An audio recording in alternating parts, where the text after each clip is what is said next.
Светлые классы новой школы уже готовы принять учеников. Учителя с нетерпением ожидают начала учебного года, так как в новом общеобразовательном учреждении предусмотрены все необходимые условия.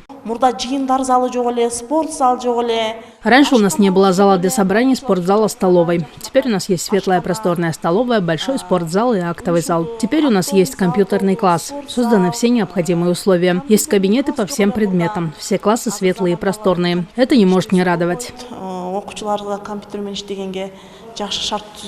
С не меньшим нетерпением начало учебного года ждут и родители. За период существования села это первая типовая современная школа. О необходимости строительства современного образовательного учреждения местные жители говорили уже многие годы. Мы так рады строительству новой современной школы. В старой школе было очень много проблем.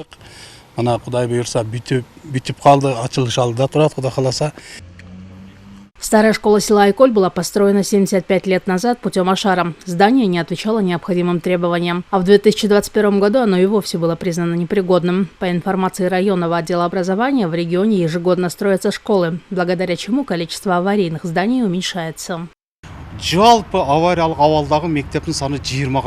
У нас в районе было 20 школ в аварийном состоянии. Сегодня их осталось 5. Осенью будет проводиться тендер. И в следующем году там построят новые школы.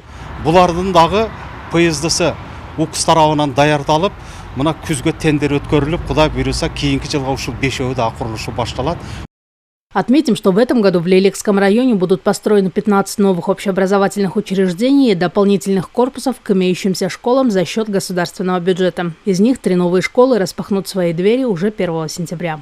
Каледу Шубаева, Лан Макамбаев, Адул Розалиев, ЛТР, Баткенская область.